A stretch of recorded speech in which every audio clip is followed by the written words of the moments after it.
Laurie McGilvery, Simon Turkis, and myself, Juliane Nendel. Hi. And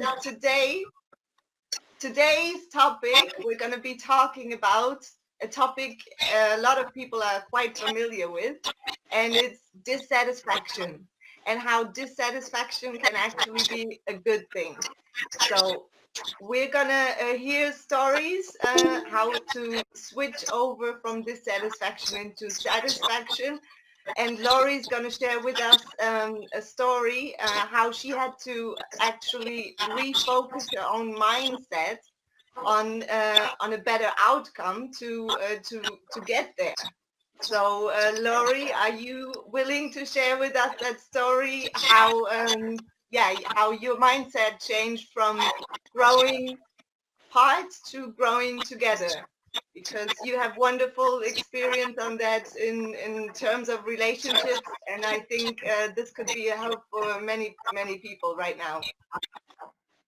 Ready? Yeah. Go girl. Juliane and I talked about this topic for a while, and it's something that I've shared for a very long time, but I've never shared this story. There's only probably a couple of people in the whole world that know about this story. And talking through with Juliane, we decided it was probably the best thing that I could share from my heart with others today. And in relationships, I've always been working to improve, to grow, to learn everything around my business, career. I've had fabulous career life, fabulous business success, always lacking in the personal relationship area until about 20 years ago.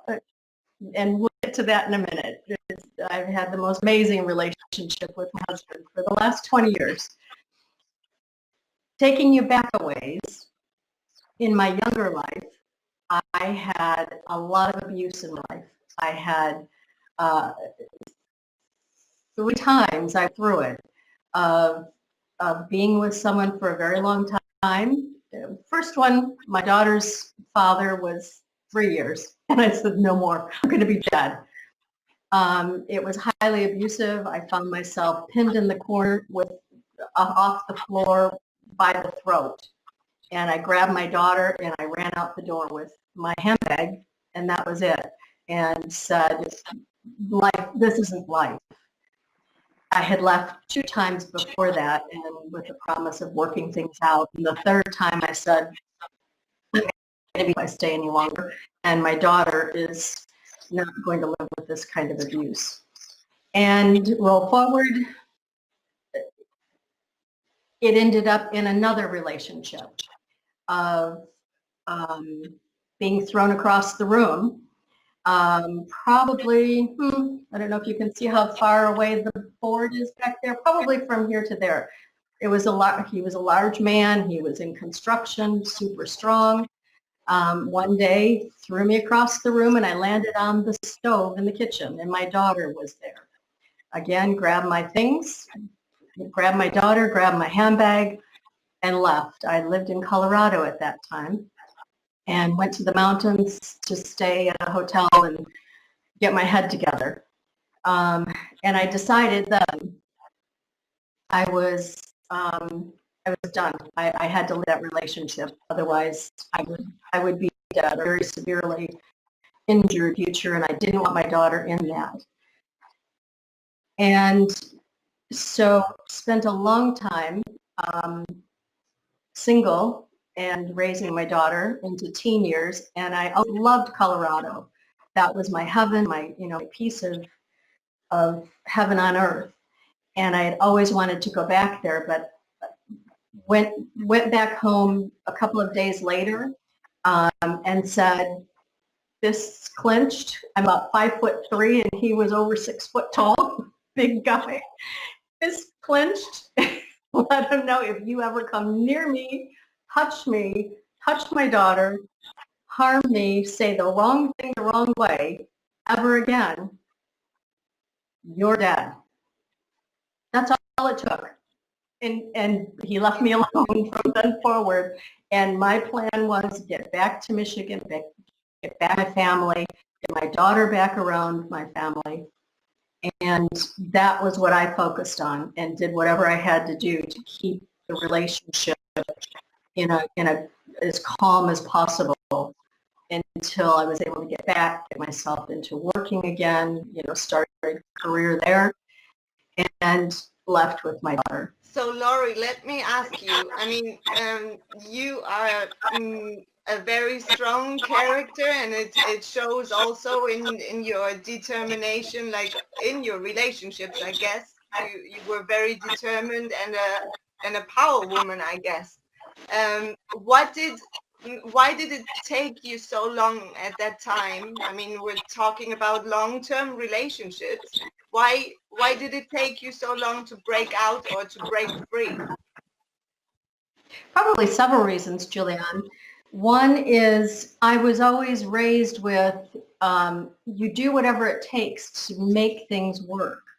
And I needed to know I had done everything I could possibly do to make it right, to make the relationship right, to keep it going. When it became that physical, I knew if I stayed, I was going to either be harmed or something worse. And my daughter was also part of this, Yeah. and she would be.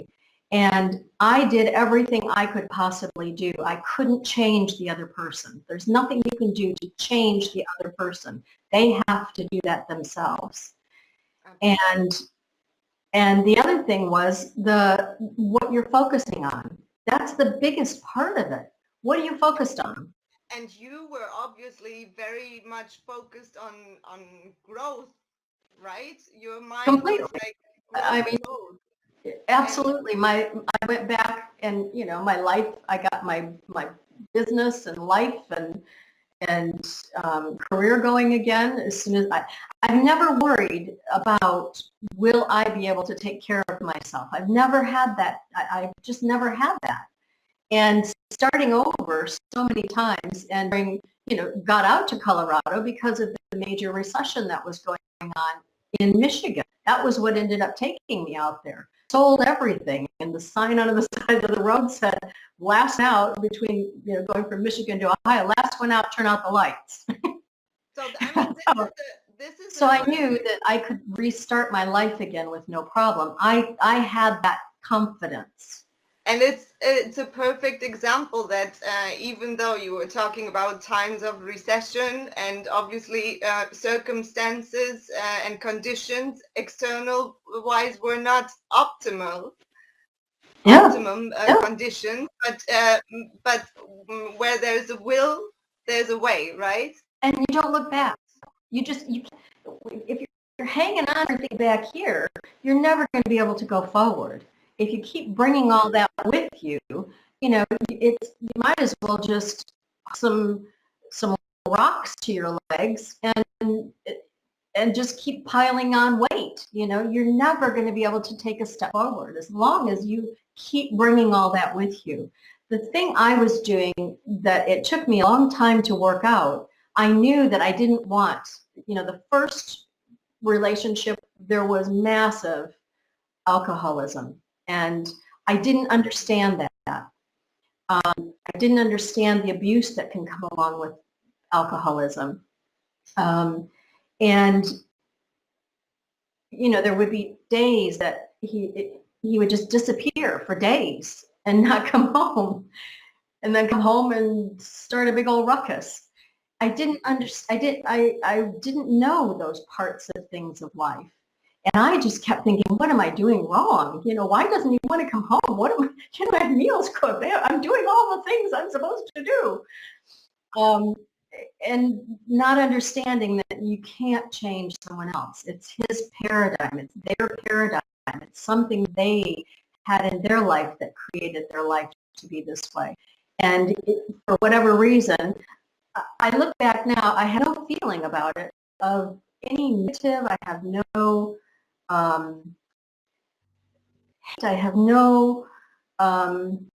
there's nothing negative that I feel about any of it. I wouldn't be who I am today. I would not be the person I am today, I would not have stories. I mean, I wouldn't suggest go do this to have a story. don't, No, don't go obviously try not. it, you know? But you are Don't test learning. it. It's part of the learning curve and learning and growth, of course. Learn and grow. You are Every step of growing. the way, learn and grow. And I would not be this strength that you talk about. You know, I would not be the strength that I am from inside out. I wouldn't understand. I would never have been seeking understanding about all of it. The piece, I went to Tony Robbins over and over and over. I read, I had all the tapes, you know, those the little cassette tapes at the time. All the tapes. Brian Tracy, you name it. I had, you know, I don't think today you'll find a fiction book on my shelf, any of my library, maybe one, maybe. My whole life, I've always been about growth, personal growth, and improving to make a better me. And what does that take? Again, I applied it very well to my career, to my business and career life. The thing that I was missing was, what was I focused on? And, you know, we always talk about this. What are you focused on? Are you focused on the negative, or are you focused on what you don't want, or are you focused on what you do want? And I remained absolutely focused on, I don't want to go there again, ever. How did I do that? How I was just, that was what caused that to happen again? That is the last thing I wanted in my life again. And it happened again, one more time. Woke up twice with someone sitting on my chest with their hands around my neck. 3 times it happened. Gone. I knew that time if I stayed, I would not wake up the next time. So I've started my life over and over. So a lot of people, you know, when I talk about when we're going through a lot of these different talks, and you have to trust and believe in yourself that you can keep going. You have to know you can and you will. You've got to set that determination. You've got to set that you and your life are far more important than staying with that kind of abuse and that kind of behavior. You can take care of yourself. You may have to go through a period of time that it isn't exactly what you wanted. You have to, you know, you just have to go through it. You just have to do the next thing. And there is always the next better thing that will be in front of you if you keep that mindset and belief that life is better. This is not right. There's Do you think, Laurie, that a lot of people, they don't give up on relationships or jobs or friendships because they feel like they're being a failure in a sense? They're giving up on something, and they don't want to be seen as a failure from maybe the outside world. Yes. It's okay to walk away from things. It is absolutely okay. If you feel it doesn't matter what they think or anyone else thinks. It doesn't matter. If you are feeling intimidated, if you're feeling like there's an abuse of some sort coming at you, if you feel like, you know, you're not in harmony with that is the first thing. And this is something that Juliana is going to go in much deeper into the future. And I know, Simon, you as well, about laws of the universe and the vibration that you're in. I've always been a really high energy, high vibration, positive vibration. If you stay stuck over on that left side that we always talk about, this is always with me. If you stay on that left side, you're going to go into disintegration. There's no way around it. You have got to, no matter what you're going through, you have got to get yourself back over on this positive side. And these are the Well, things. Laurie, it is the principle, and it's a fundamental principle. Completely. Or living to live, living to die, adapt or die, or in relationships, grow together or grow apart. That's it. Wherever you want to apply it to whatever kind of relationship, whether it is in business or a personal relationship or an intimate relationship, whatever. It is that principle, and this picture that you just showed, it makes it really crystal clear how the procedure is and how the path is. And it all has to do with the paradigms that we always talk about, Jillian and Simon. It's what's going on in the subconscious, way down here. It's not what's going on in your conscious mind. It's what's going on in your subconscious mind. And those are things that have gone in. Those are the paradigms that have gone in. It's things from the external world that have gone in and you've emotionally internalized, and then they go into your subconscious. And that is what causes you to just the way you go about your day, the way you get up and set up your day right, your habits. Those are the habits you create, just like walking, just like learning to walk.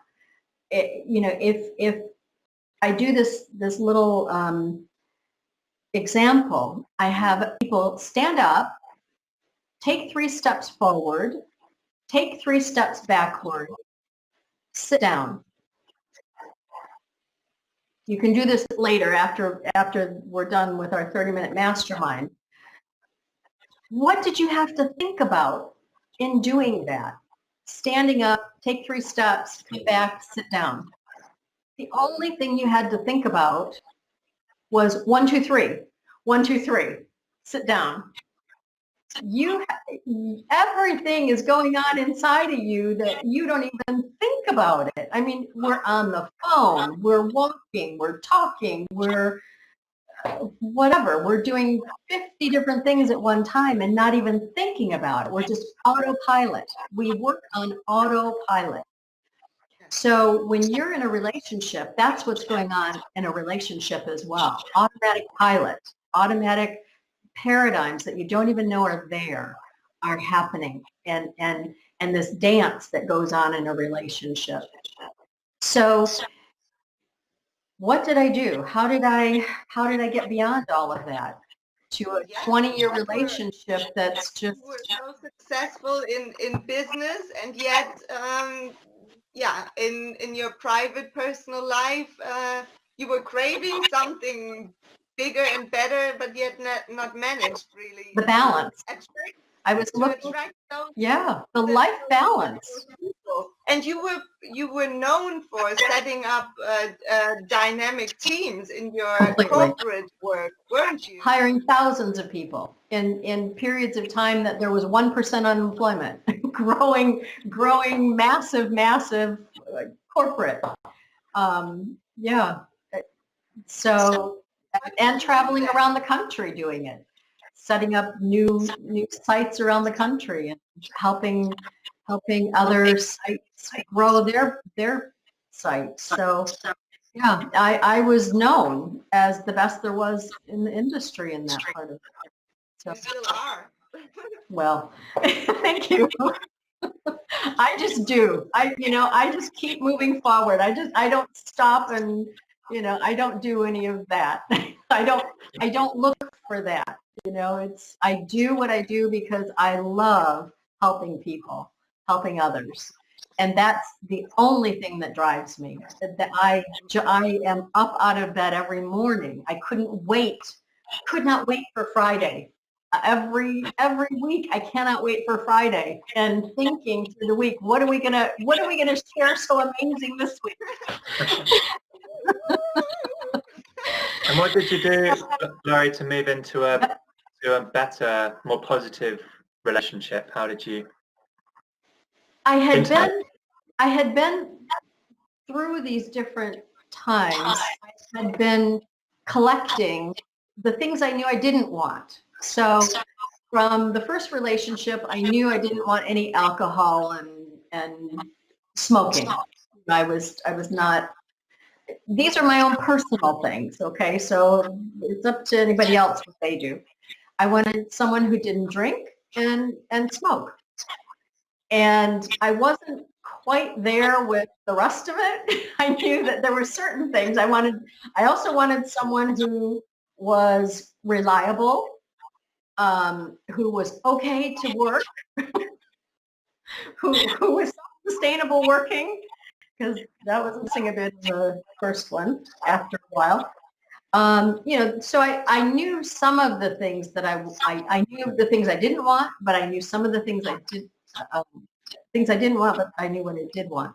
So I was applying some of that, but I was still missing the awareness of what might be causing abuse in a relationship. I wasn't aware of all of that. I didn't come from that kind of a family. Neither of my parents smoked or drank. The rest of the family, yeah, they're relatives on both sides, big family get-togethers. So I really didn't understand all of those things. So each time I was making a change, it was different kind of person that I was with that didn't have those things, but they had other things that I wasn't aware of. So finally as I was doing all the recruiting and hiring, I had a matrix that I used. And I would sit down with the hiring managers, and this works for if you're hiring someone. That was why I said in the beginning, whether you're looking for a relationship personal, if you're looking, with a, community, if you're looking for hiring. So I started with the hiring side of things, that what is it the team needs? So we would sit down and get to know the manager, the manager of the place I was hiring. And we would talk through, I would get to know their personality. It's something that in my lifetime I've been gifted with, that I can kind of tune in with people a bit. And so I was putting people together that it was going to make a dynamic team. And I needed to know from them, what are your must-haves? What are absolute deal breakers? So what is your must-haves? Give me 5 must-haves for hiring someone for your team. Give me 5 deal breakers. These are absolute no-goes if this is someone that I'm interested in. And what would be nice to haves? What would be, if they don't have this, or if they don't have this, it's okay. But if they do, it would be really nice. It would be a really nice thing. So that was a hiring thing, hiring thousands of people. So I was going through this process, this matrix. And, I had a team that I had 4 assistants at one time, teaching everybody how to do this. I was training people how to do this. And so after the 3rd relationship deteriorated, I just threw myself into work and kept going again. And I finally sat down and I did that for myself.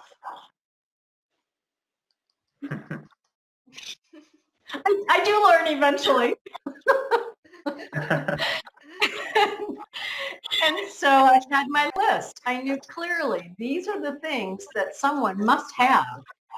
And these are the things that are absolute deal breakers. If this shows up in this person, and I had ways of quizzing people. I was hiring people. I knew how to question people to get the right people to hire the right people. And so I used that for myself. And it was about a month later that I met my husband today, my now husband. Brilliant. Once, because in pictures, when you have that, when you sit down and you go through that process, it imprints this picture in your mind, and you just know. And I met my husband on Match.com in the days that, going back almost 20 years now, internet was still Yahoo dial-up is what I had. Mhm. That's another story we'll tell another time because we've only got about 5 minutes left, I think. Yeah. So it is what you are focusing on, and we create pictures in our mind, and that's what you were obviously seeing. absolutely. You did not put maybe a specific person No. on that No. picture, but you felt sort of the things that you were going to be sharing with that person, the life you would have together, right? Yep. The other That's thing what I you did, were Julianne, and attracting. yeah, the other thing I did that is just vividly clear was I was at that threshold of I didn't trust myself making decisions about relationships personal. And I was at that threshold of I'm just done. If someone comes into my life and they're interested in me and they have these things, then we'll talk. Then we'll talk about something more than a cup of coffee. Yeah, I think that's important actually, to have deeper. It can't be just surface things. Oh, like what you like the same movies, or you both like to travel. It's got to be deeper things like I You don't have know, like got to be okay. You have got to be okay to have those conversations. And it's okay to have them right up front. It is yeah, okay. I think it is important to talk about morals and also values in a Absolutely. relationship up yeah, front. Can you see that? We'll put this in our 30-minute mastermind. This is our handout download for today. yeah. Oh, goody. It's the top part of it you want to start with. That's your must-haves. And then I would go to deal breakers. I would complete those two first. And then I would do, that would be nice to have. And then down below, you can see there's this wheel. And you're going to take your must-haves, and only your must-haves are going down into this wheel. I always say 5, but if you have more, those are yours. If you have 10, there is nothing wrong with that. Actually, the more the better, right? That gives a clearer picture, doesn't it? Absolutely. And I will tell you, I know from it personally. I was in Colorado when I met my husband, who was living in Wales, UK. And he's a statistics and data guy. And it was something like a bazillion to 1 chance that the two of us would have ever met face to face. Awesome. Yeah. The universe. He was over there on the other side of the ocean going through similar things and going through a similar period and he was looking for a business partner. We became business partners and life partners. And that's almost 20 years ago now, meeting on Match.com. My girlfriends were on Match.com. What are you doing on Match.com on this online stuff? You don't know what might happen to you. They have never let me live that down. Never. It creates dynamic duos. A dynamic duo. Absolutely. We travel the world together. We're in business together. We're life partners, business partners. 20 years we've been traveling the world together and growing our business and helping people around the world. And it shows that people should widen their circle and not just look at people at their local bar or who they work with or those kind of things. Completely. We've talked about this travel thing and how it expands you as a person, understanding people in other cultures. And yeah, And that's another one. Simon, that's the one that we're going to talk about again very soon, about your big dream and this travel part of it, and why that's so important. I love to talk about, like, yeah, definitely travel and just interacting with different cultures and people around the world. I think that's super important for people. Huge, huge, huge. I mean, look at you. You're up in the UK right now. Julian, you're from Germany. You're in Spain, a couple of islands over from us. I'm from America. I'm in Spain on a little island. I mean, it's incredible. It's incredible. And had I not gone through the world, essentially. Had I not gone through this journey of my life, had either of you not gone through your life journey, the universe would never have crossed our path. Right. This would never have happened had we not each made the decisions and choices that we have. And we may not have liked the outcome of them when they happened, but it's made stronger and growth in our lives.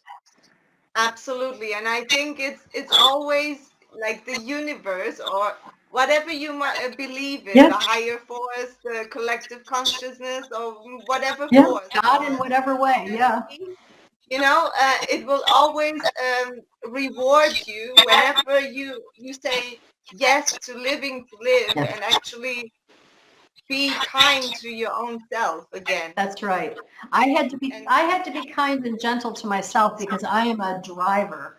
I drive myself, and I have the highest expectations of anyone of myself and what I'm doing and how I'm helping others and what I'm putting out to the world and the vibration and the help. And you have got to be more gentle with yourself through these times if you are experiencing these. And I think we're about out of time, aren't we? Yeah. We are. Yeah. We have so much more to share, so many more topics. We have amazing guest coming next week. Brilliant. Yeah. We have Susan Blaskowski Randall of Thinking into Health, Be the CEO of Your Life. And she's going to share her story is it next week? Do I have the right date? Yes. Next week, about her journey. She had over 20 different autoimmune deficiency diseases and was told there was nothing more could be done. That she had to retire from work. Her hair was falling out. And she overcame all of it. She's going to share her story next week on what she did and her mindset shifting as well through that. So that's going to be a powerful story. I'm looking forward to her. It is. I know Susan well since I was in school. We were in school together. She's incredible. Amazing. And so are both of you. Thank you. Thank you for sharing today. Thank you for both of you and your kind hearts helping carry me through today, talking through this, because I've never shared this with a couple of people. That's it. We care about you. Definitely. I know. I would not have done it had I not known that and known you so well. Thank you. Love you. See you next week. See you next week, everybody. Love you. Bye.